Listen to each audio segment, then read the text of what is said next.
All right, good evening and welcome to Breaking Fry Bread. Ty, what's going on, brother? Not much, man. I'm excited to be here and in the studio. It's my first time in a podcast studio. That's right, we're just kicking it off. Yeah, Is it everything you expected it was going to be? it's a lot smaller than you think. On camera, it looks a lot bigger, but Right? but yeah, it's awesome. It's the lights, the cameras. It is the lights. I hope the lights are helping enhance my features. That's awesome, Hope they're man. not So, working against me. so we've been chatting about getting this podcast going, and it's just I love that it's focused around Native American. I love that it's focused around Puyallup. I'm a Puyallup Indian. You're a Puyallup Indian, and I think it's great that that there's a place where Puyallups can chat and we can talk about good subjects, bad subjects, whatever is going on in our world.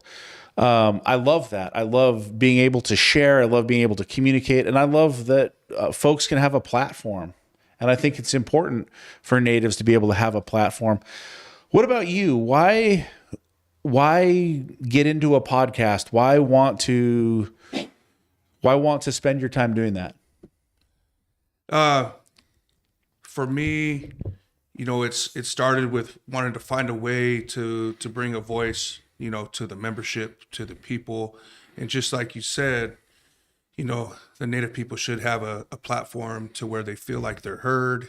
And so for me, I wanted to find a way that I can engage with the community, help highlight a lot of the good things that are going on in our community, and help highlight some of the hot topics that are going on, some of the things that our membership has questions about, and create dialogue, productive dialogue and constructive dialogue, and hopefully solution-oriented dialogue that, maybe we can bring some solutions to some of these issues that we're facing, not only at the Puyallup Tribe and not only locally here in Washington State, but hopefully we can eventually reach across all of Indian country. Yeah, I love that. And I think as a native, one of the things that I love is I love working on my tribe. I love working in the tribe, but not just, the Puyallup tribe. Like, it's nice to work on other Indian tribes too. And so Taro isn't just a Puyallup centric program. It's a program adopted by many tribes across the U.S. And me as a contractor background, I love that. Whether I'm working on the Tulalip tribe or the Puyallup tribe or the Muckleshoot tribe, I've worked on all those. Right. I remember installing palm trees down at the Muckleshoots when they had all the palm trees inside the casinos. That's good stuff. You take a little extra pride in that. And so I think that's a good thing to be able to do. I love that solution orientated way that you're going about it. You mentioned hot topics, and I think, I won't say that I know the hot topics. I say that, I can get on Facebook and I see what looks like hot topics from now and then. Most of it is when's my bonus check coming. But at the end of the day, in your mind, what hot topics are out? What are you seeing out there? What hot topics come to your mind?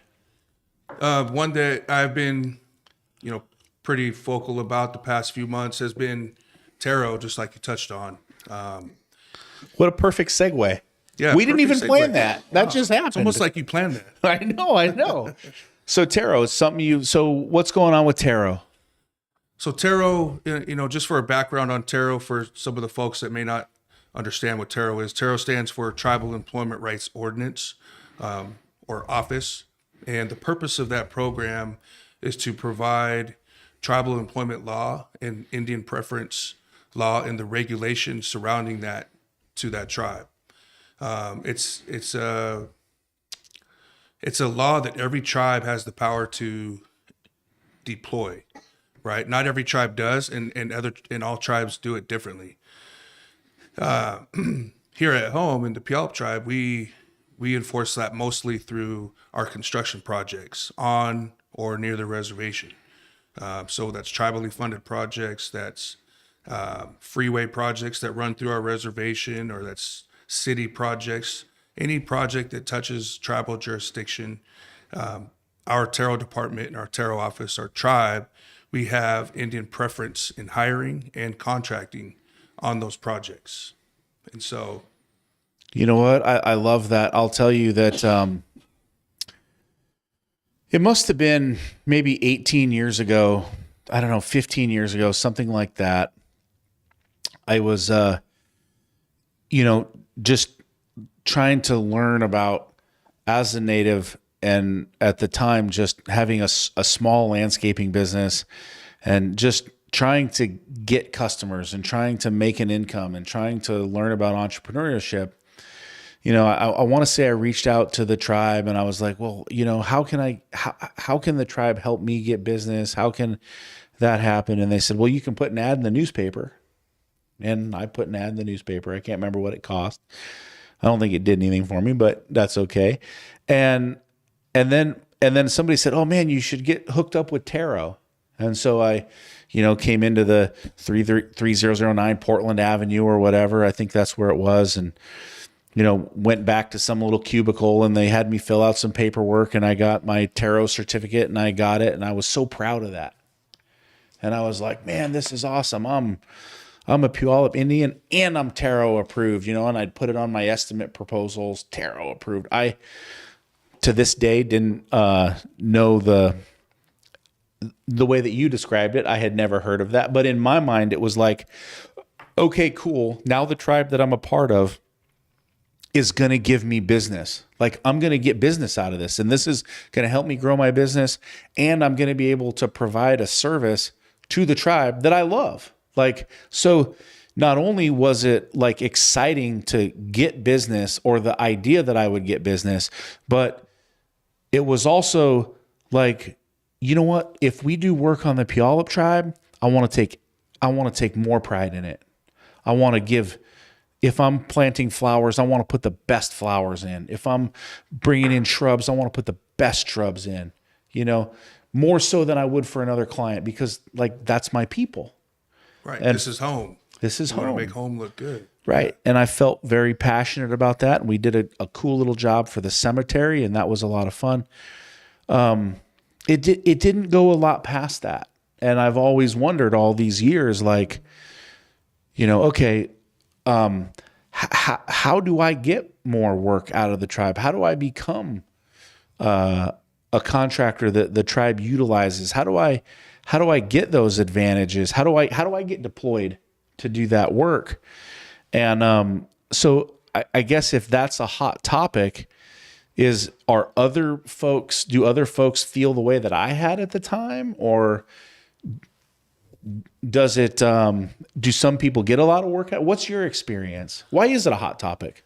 A lot of people have shared your experience, right? And the responsibility on the contractor side, for like our Indian-owned contractors, the responsibility to get them opportunities falls within the Taro department.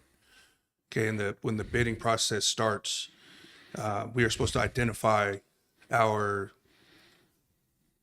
contractors that are in that specific scope, and we are supposed to announce that to them. We want to make sure they're getting bidding opportunities, and they have extra points that they get for being tribally owned. And let's say it's a big scope of work like the casino. Sure. It's the electrical portion of that job cannot be handled by a small business. Right. So it'd be the Taro department's job to work with the electrical contractor to, okay, what portion of this project and what scope of this electrical project can this contractor handle? And let's give them an opportunity, right? And that opportunity allows you to grow. You learn, you're on a big project, you have this scope of work. And now you can take that knowledge and that experience, and you can maybe be eligible for a bigger scope of work on the next project. I would imagine that on a project like the casino, and the casino's done, that there are trades that happen on that property, even though it is a big casino job, that a small native owned business could handle efficiently? Like, I would just guess that the landscaping installation could be handled by any native contractor who does landscaping. What, bark, Absolutely. plant, soil, some irrigation? I'm guessing that the concrete work, maybe not the, the infrastructure of the building, but like the sidewalks or some of that flat work could easily be handled by a native contractor. Painting? Like Absolutely. you can't even really go wrong with painting. If you make a mistake, you just paint right over it, right? Right. So, but those are great opportunities, for natives. So are you saying that like within that other contractors feel how I do and that maybe they're not getting that opportunity to bid on those jobs?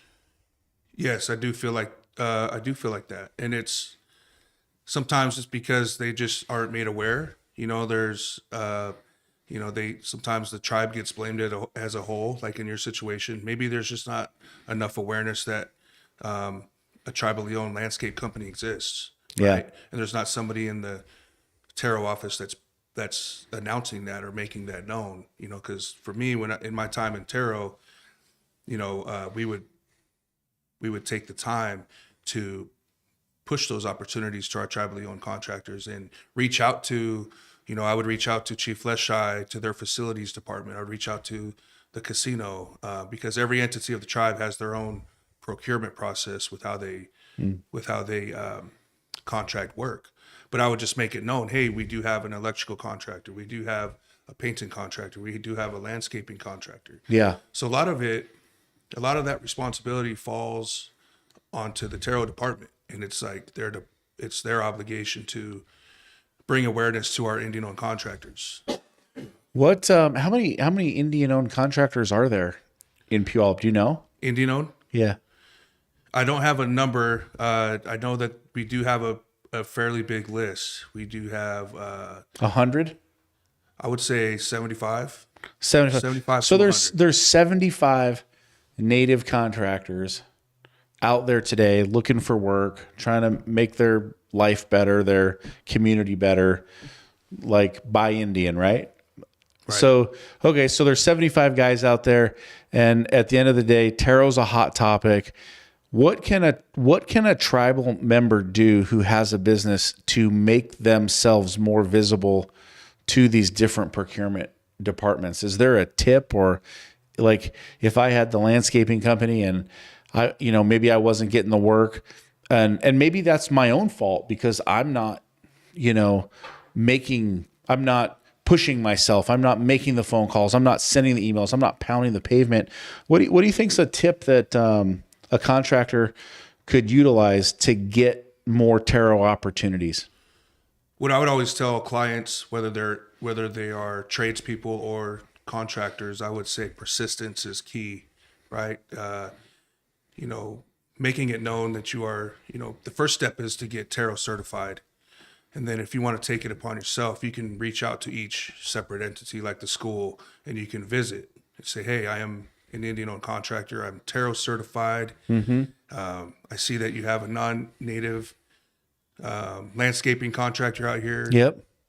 Mowing the school grounds. I would like to get him out of here. yeah, for lack of a better way to say it. But say, hey, I want to at least provide a bid. I want to try to be competitive. Yeah, give me a shot. Yeah, because in my mind, and this is because my whole career, my whole life has been spent at home, is I believe our tribal dollars, our resources, we should be pumping back into our people. Absolutely. And they should be getting those opportunities. I think this is critical. Yeah. Like, let's help. Let's, a rising tide raises all ships, right? So, like, absolutely, I love that. And so, if you're listening to this today, and you are a native contractor, listen, be persistent, pound the pavement, follow, Ty's advice. Go get Taro certified if you're not already. Make that happen, and then go visit each one of the different entities, share with them who you are, what your capabilities are, and grow your business. I think that as a tribal entrepreneur, like, get as much business as you possibly can. And if you're not being heard there, if you feel like you're not getting opportunities, stay persistent, right? Go to the next step. Talk to your terror department. Say, hey, I'm not getting an opportunity. Talk to your council members. They have an open door policy, and they are solution oriented as well. But if they don't know about a problem, they can't fix it. So I think just that open communication of letting your council members know or your leaders know, like, hey, I'm out here. I exist. I'm looking for Right. Let me get some work. Yeah, I'm looking for some work. Because the council members are busy and the leaders are busy Sure. day to day. And we always say, if we don't know about a problem, we can't fix it. So a lot of times people feel overlooked, whether it's a contractor or an employee or a client. And the simple fact is sometimes it does happen, but not on purpose. And so you identify that and you try to correct it and make it right, point them back in the right direction. I love that. Those are great tips. I think that's a great way to go and to get that work and to be heard and to really share that. What else? What other hot topics are going on right now in the tribe? And that was just one aspect of tarot. And I think that I haven't been highlighting on that enough. The contractor side of things, because what's very visible is the employment side of tarot. And I brought attention to our new administration building that's right there off the freeway where our old location or old Emerald Queen is. I brought attention to that project because there was zero tribal presence there. I think we had a total of 3 natives on that project on a crew of probably at least 100 people. And so, being my passion being there, I'm a blue collar person myself. I spent 7 years in the trenches in that side of the field. Yeah. And I've spent 7 years on this side of tarot. I know the empowerment that tarot provides and the importance of giving our people these opportunities to not just earn a livable wage to provide for their family, but the empowerment that gives them when they build a structure that's on their own reservation. So they can visit that every day and say, yeah, I helped build that. That's pretty cool. And so it was sad when I saw that not happening at the administration building. So I felt that it needed to be talked about. Brought to light. Yeah. Just a couple of questions that come to mind is, if I'm a native and if I'm working on this project, the Davis-Bacon wages kick in on this? It depends on the funding for the project. So okay. If the project was a freeway project and it's a federally funded project, Davis-Bacon wages would kick in. Okay. Prevailing wage? Prevailing wage. So if I was working on the admin building, I would get prevailing wage? It depends. So there is a tarot wage, okay, which is the standard, right? It's the bottom. Now, if it ends up being a general contractor that's union, well, then those union wages, if those union wages are higher than the tarot wage, well, then that work would need to be bid based on the union wage and not the tarot wage. So if I got brought onto the job, I would pick up the prevailing wage if that's how it was bid. Right. And the prevailing wage for a laborer is $50-some an hour, roughly $60 an hour. They fluctuate. That's a lot, yeah. Or is it less? Well, it's been a while since I thought last time I saw it was like 36 to 40. Oh, 36 that was to 40. 5 years ago. So yeah. I don't know. I'm just, yeah. But you're close. Okay. So that's interesting. So how in the tribe today, do you know what our unemployment rate is? Our unemployment rate? Yeah, in the tribe? I don't. I know in tarot that it's fairly high right now. And that's... I would love to know, this is the number of tribal members that are registered Puyallup natives. This is our unemployment rate. And then this is the possible wage that could be made. And this is how we've put natives to work and how much money we've put back into the community. Because if 3 natives are working, but there's only 3 unemployed. Okay. But if there's 500 unemployed and only 3 working, it seems like there's a lot of opportunity for natives to go to work on something like the admin building. There was a lot of opportunity. I mean, you had all trades out there. You have the concrete laborers, you have the carpenters, you have the iron workers, the rod busters. You have, Taro has crane operators. Taro has superintendent level clients. I mean, we have our client list ranges from apprentice level, beginner, all the way up to journeyman. So there's tons of qualified natives, plenty, that could be on a job and could be making a wage at home. Correct. And what's your solution to this? Well, the solution is to get to the root of the problem, and to establish why did this happen. And that's been my question. That's been a lot of the members' question. There's just not enough light being brought to why. And the only explanation that we've gotten from the tribe is that the policies or the codes for Taro are in need of updating.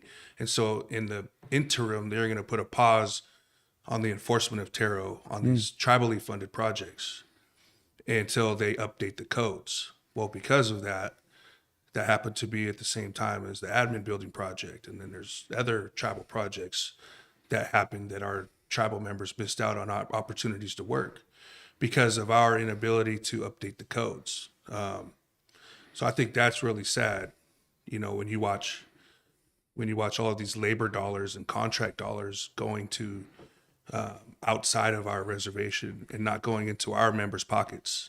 So that's something I've been trying to highlight and bring light to and find a solution. How do we get the codes passed, or how do we find a path forward? At the candidates forum, for our primary election, we had a candidates forum. We were given a great exercise of seeing how we could work together as potential council people with all 18 candidates. And we were able to mock a motion that would allow Taro to continue with the enforcement of employment on these projects while we table the tax portion. Because to my understanding, the taxation of our tribally funded projects was really the biggest issue.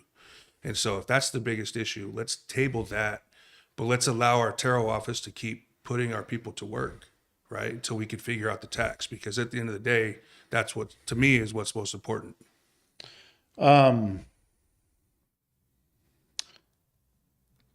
That's good information.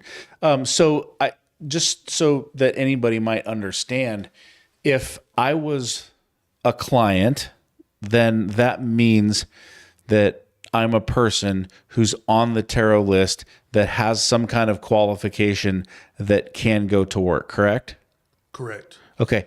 Now, in the tribe, how many people rely on Taro for their day-to-day wages? Like, just as an example, I would say, "Oh man, I work for Taro, and I'm excited about all the jobs that come up, and I want to be, involved with them." And so instead of going and getting a job at, Pete's Landscaping or Bob's Drywall or Mark's Electrical, I just want to focus on getting work through Taro.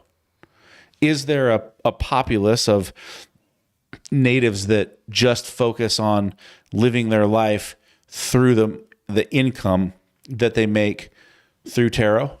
Yes. Is it as big as like fishing or fireworks or any of those items?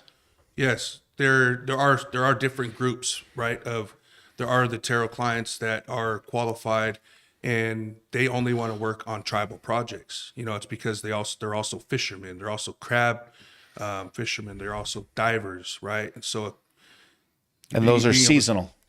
Those are seasonal things, but there are traditional practices that Taro enforces, and they enforce that with the contractors that our Taro clients are allowed to partake in these traditional ways, even if they're employed on a tribal project. Sure. So they can take time off to go dive when it's time to dive. Right. And there's got to be good communication behind that. You Sure. can't just say that. Hey, I'm Midnight, going yeah. diving today. See you later. Yeah, midnight the night before. Hey, I'm not going to make it in. Going crap. No, there's Sure, you give them 2 weeks notice or whatever it is. I don't know, but you give them the proper notice. They take care of that. So the way that I might make my income is I might make my income from fishing, diving, fireworks, and then outside of that, the rest of my income could potentially come from being a client of Tarot, and from that I would be placed on jobs like the admin building or whatever else they're developing on that. So I understand that. That's clear. It sounds like a really good path for natives to be able to make money, to support their family, to have a good living, outside of also the, whatever they've got on smoke shops or, different things there. A job like the admin building, how often do jobs of that size come along?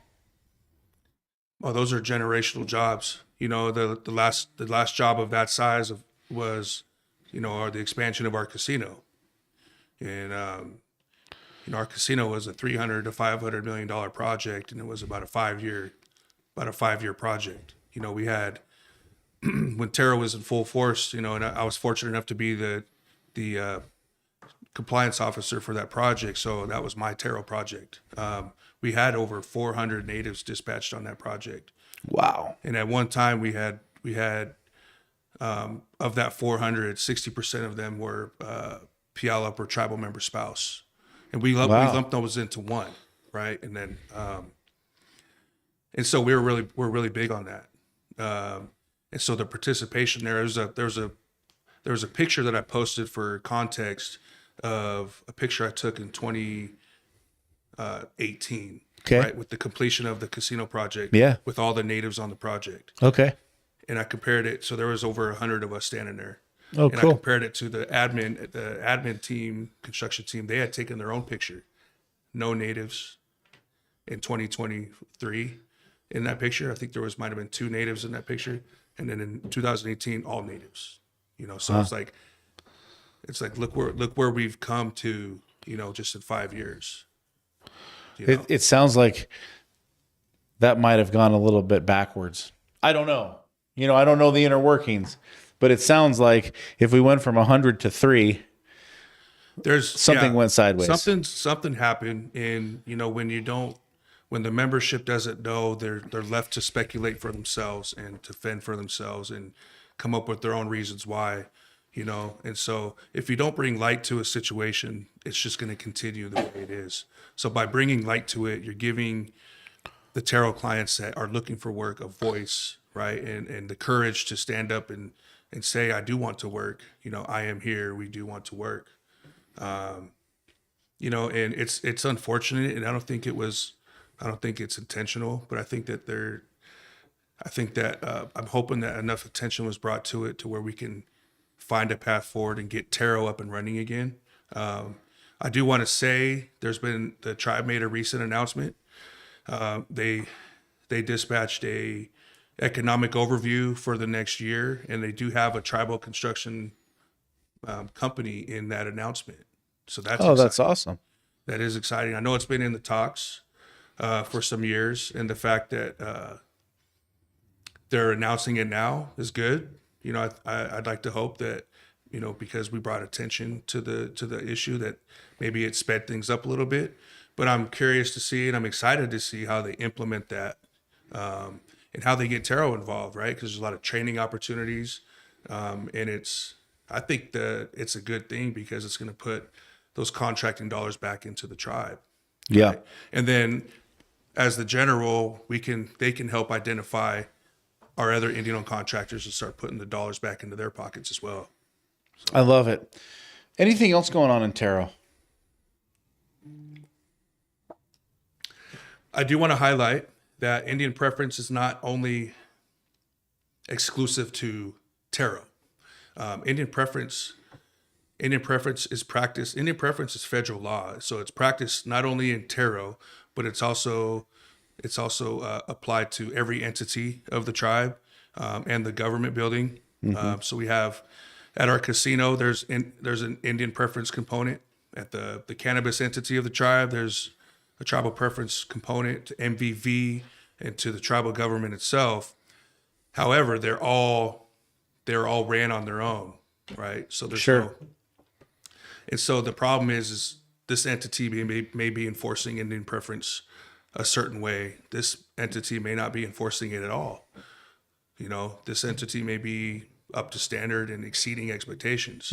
That's the thing, is there's nobody over that's keeping an eye on all of it, right? And that's kind of where my passion comes in, because there's a lot of our members who feel like they're overlooked, like some at the school or whether it be at the casino, for some of these promotional opportunities, that they're qualified for. They're not getting these opportunities to interview or speak for themselves or lobby for themselves to have this position at their own tribe. They're watching non-natives come in and fill these roles. So I did want to highlight that Indian preference is not just a Taro thing; it's a Indian countrywide thing in all entities and departments of the tribe. Right. And so it sounds like you're a proponent of one group, one organization, one derivative of the tribe overseeing, managing, and monitoring Indian preference across all divisions. Like it's a division of the tribe. Like, this is Taro, and it doesn't matter if it's government, cannabis, whatever, as long as they are fulfilling that, they're reporting up, they're saying, yep, we've hit our numbers, yep, we're driving it the right way across all divisions of the tribe, then we're really providing a service to the other members in the tribe, because now that the employment is managed correctly, it's monitored, and somebody is saying, hey, let's make sure that every single department is acting in good faith the same way. Right. Absolutely. Because at the end of the day, the responsibility falls on the leaders of the tribe, because they are the policy creators, they're the policy enforcers, right? So if there is a Indian preference component to every entity and they're not performing that or executing the Indian preference or utilizing it, it is council's responsibility, or the leaders of the tribe. It is their responsibility to make sure that that is happening. Whether they need to hire somebody to make sure that's happening for quality control or checks and balances, I don't know. I love it. I think it's a great idea. I think it sounds pretty cool. Hot topics. What else is going on in the tribe? Let's see. A lot of hot topics are, tribal housing. And how do we get more tribal housing? Right. We were talking about this earlier. Through land acquisition. Yep. You mentioned it earlier. We're kind of a checkerboard tribe, and we're kind of spread out.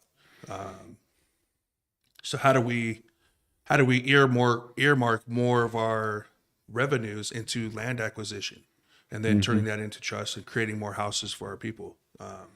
That's been a hot topic. And that's a great thing to do. Yeah. I'm a believer in that. What else is out there? Let's see. I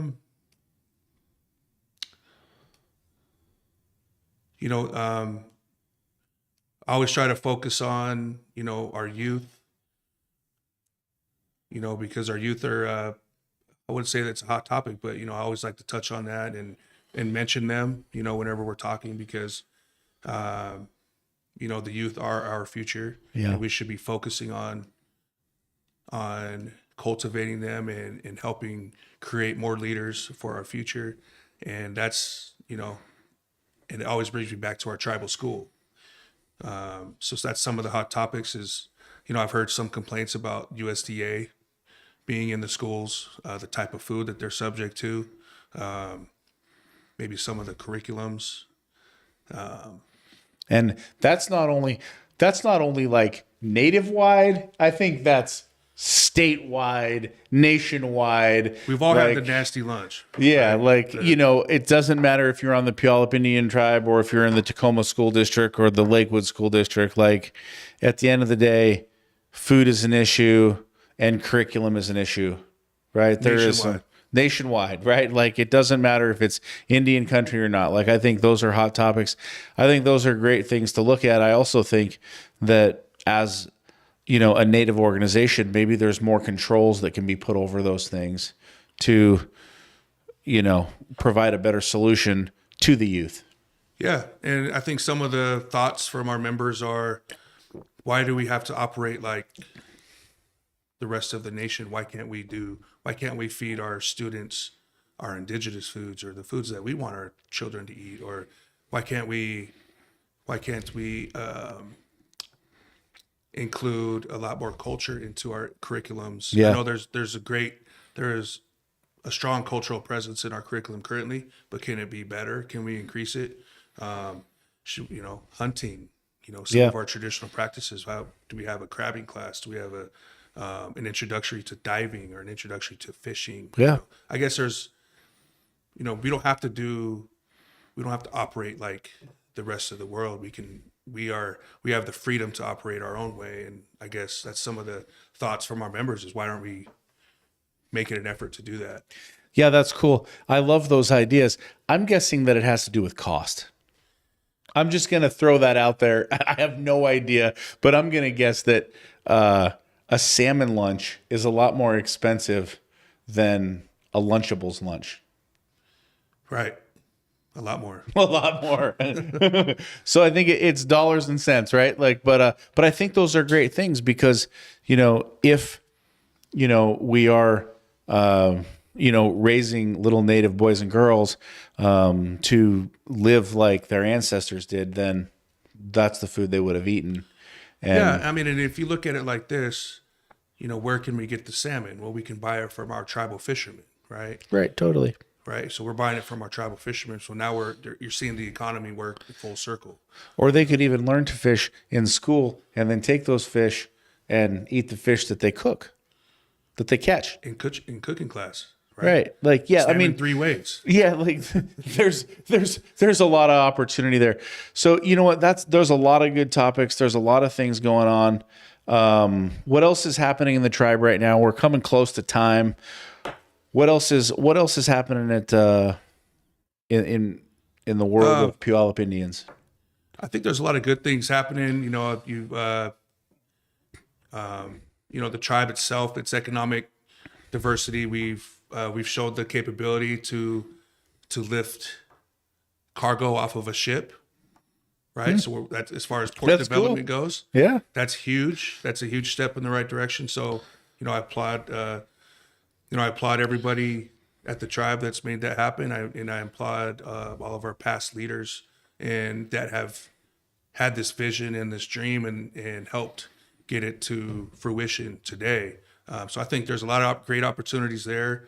There's going to be job creation. There's going to be a huge source of revenue and sustainability for the tribe. So good things on that end. I was asked today to highlight, tribal entrepreneurship. Yeah. And, like the foundation of that. And I love that, by the way. I knew you would. You're the man himself. So you are a product of that. And in some ways, I am as well. And where did we get our start? A lot of us natives, we got our start either fishing or fireworks. Yeah. And that's builds a strong foundation and the skills that you develop in a firework business or being a fisherman. You have to have a boat. You have to learn how to hang a net. You have to learn the tides. You have to find a buyer. You have to find a market. All these things. It teaches you responsibility and accountability and self-sufficiency, I guess you could say. Fireworks is great. Fireworks taught me branding. Yep. right? I could speak for the Puyallup Tribe. We have over 130 something stands, you know, and I love how each tribal member has kind of created their own brand, right? You have Superman, it's a well recognizable name. You have Joker James, you have Donnie's Boom Boom Room, you have King's Fireworks, which that's me, of course. There you go. You know, you have Sonic the Hedgehog, but it's all these tribal members that they're learning how to develop and create their own brand, and so their own marketing. So that's one aspect of tribal entrepreneurship. Then they have to learn, right, inventory, right? How much inventory, what kind of variety of inventory. And then there's the biggest component of that is the sales, right? The customer interactions, the customer service, and the sales themselves. You know, how are you going to land a customer, and then not only that, but how are you going to keep that customer to come back to you year after year? So I love that retention. Yeah, Client retention. And as you know, in your business, and it's not just client retention, but how do you gain a client in the first place, right? You have to cultivate a relationship. You have to build a relationship, and then they have to build trust there, right? And so that's right. These things that we've learned as tribal members in fireworks or these other things, I guess the message I want to help send, and hopefully you can help too, is how do we position our tribal members to look beyond that and deploy those skills that they've learned and be successful business people and entrepreneurs, not only on the reservation, but off the reservation. Yeah, I love that. I think, you know, some of the best things that you can do is build your own business, is run your own brand. I think that is really an important thing. You can take the skills that you learned fishing, in fireworks, in, you know, other areas, diving, whatever it might be. You can take those skills and you can say, who am I? What is my product? What am I selling? Who can I sell it to? You know, and you really start to build that customer success journey. But more than that, I even think whether you take it one step back and you say the cycle of work for a Native American is fishing, diving, working through tarot. That's kind of one subset. And then there's another, which is like, hey, I've got my fireworks stand and I've got my fishing and it's my own separate business. And now I'm taking that and I'm saying, maybe I want to have a plumbing company on the side. Maybe I want to have a landscaping company. Maybe I want a marketing or website design company, whatever it might be. Maybe I want to own fruit smoothie stands. It doesn't matter. But you take those skills and you take that ability and you say, now I'm going to build my business, build my empire. And then we get this wonderful thing called per capita.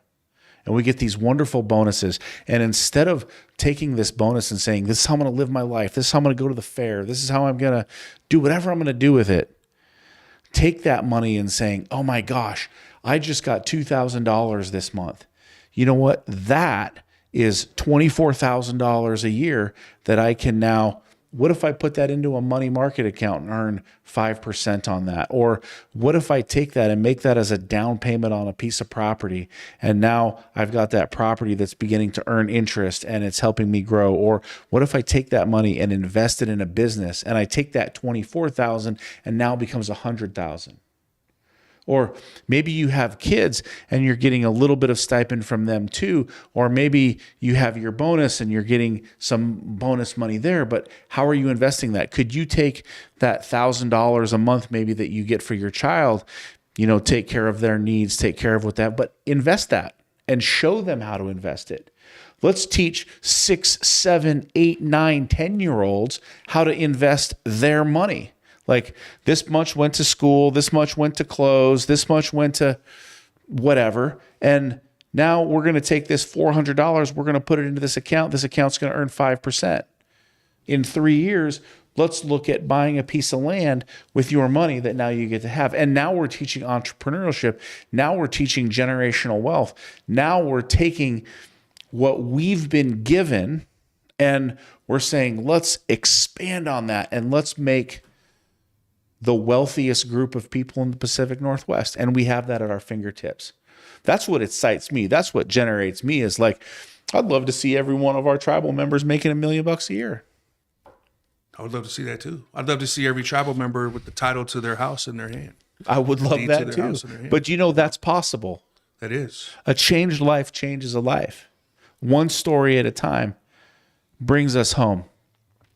That's absolutely fabulous. And as we continue this show and as we continue to build, we'll continue to talk on those things. Any final thoughts as we bring this thing in for a landing?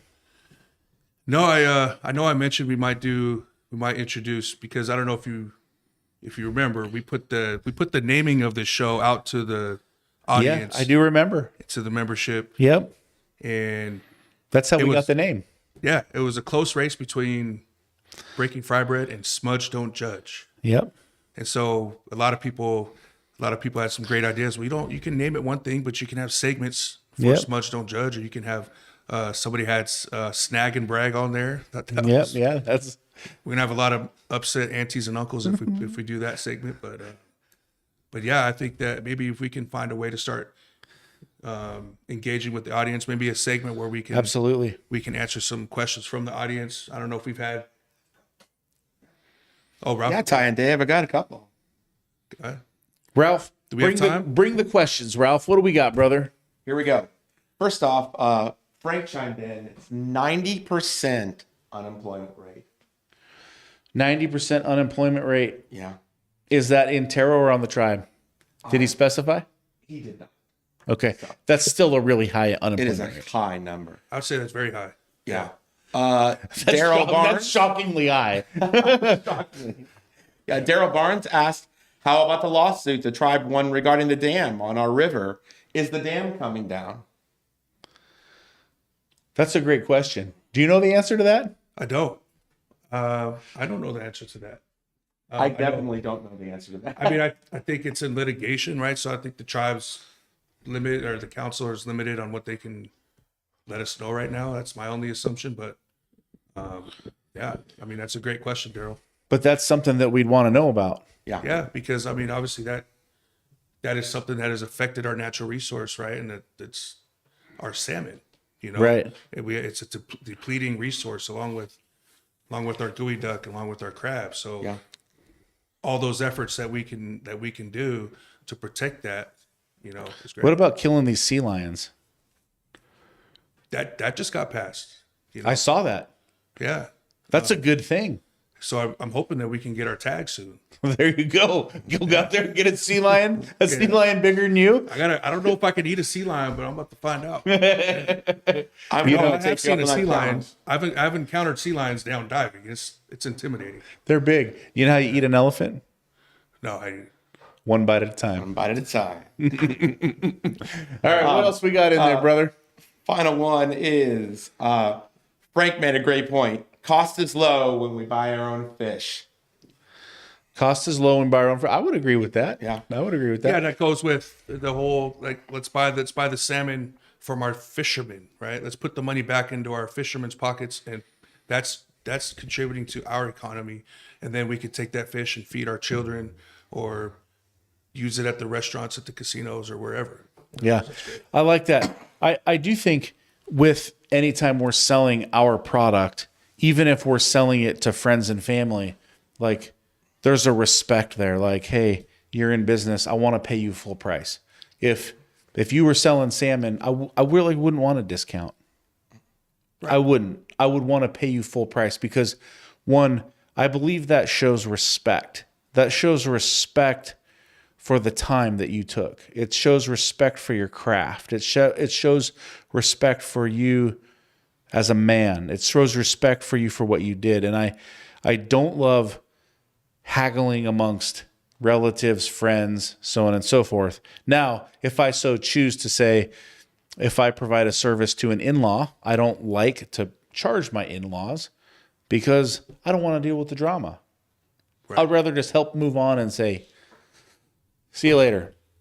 Yeah, and that's at your discretion. That's right. But you have that. When it comes to like concession stand, my wife runs a concession stand. She's got it's called Journey's Pizza and Ice Cream. She's got huckleberry ice cream and she's got delicious pizza. She's at the Journeys and she's at all the tribal events. I have a good practice of I get in line and I pay for my food and I pay for my ice cream. You know, I love that. That's a good way to do it. yeah, I think it's just accountability, and it's a good way to, just be. It's good practice. It is a good practice. Way to lead by example. I think Yeah. that's a great way to do it. Any more other questions, Ralph, or is that it? Frank did say that the unemployment rate is 90% around the tribe, and that Frank's also waiting for tags to go get some sea lions. All right. Well, there you go. You heard it here. We're waiting for tags to go see sea lions. This is a fabulous show. I'm Dave Wescott. Follow me on LinkedIn, Facebook, Instagram, anywhere where it's social. I'm hanging out. We'll be back next week, 5:00. Any final words? Yeah, this will be great, man. I think this has potential to be great. I look forward to next week, and in our language, Quatsaslapsabut, Dulaptu Bitsi Chud, and Hoyov Chud. So I'm finished. All right. There you go. We'll see you next week.